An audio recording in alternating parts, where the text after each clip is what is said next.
Hello and welcome to Piddle in the Marsh. A few people have been asking about my fitting the Peco Smart Switch. Well, I've managed to fit some, and just to prove it works, accessories being set to 21, as you can see. That point is 21, and if we just touch it, it moves. And that one shuts it back again. I changed the number up to 22, which is what I programmed it for.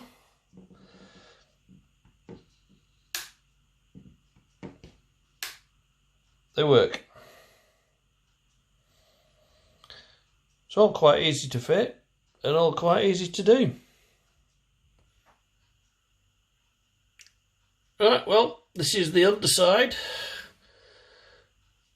of the 4 points controlled by the piece. This here is the main control piece, and this is the decoder.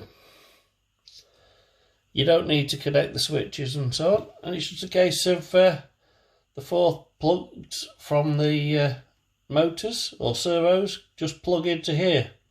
The one thing that did catch me, and I will tell you, is that's number 1, that's number 4. Why they did it that way, I don't know, but it's very simple to fit really. You just need track feed here, and that bit you just have to put a loop in to operate with DCC, and it works spot on, no problem whatsoever. There is a hole there where you connect a programming thing. What I can lay my hands on it.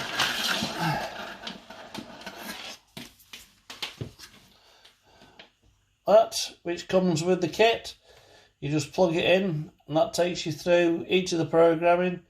You can shunt the motors backwards and forwards to get it so the points flick over. Very easy to do. I don't know what all the fuss is about. The only thing I will say, and I'll show you this in a minute.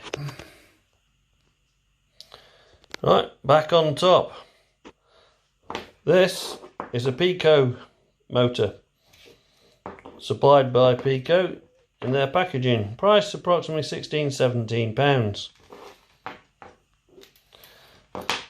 This is the same thing with a different bracket from a company on eBay called RK Educational.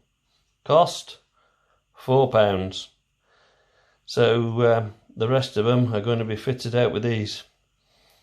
Big difference. Somebody's making a rip-off somewhere. So if you're going to go down this system, I recommend you use this one. And it looks a better bracket to me as well. Anyway, Peco Smart Switch seems to be quite easy to use. Hope that's of help to you. Bye.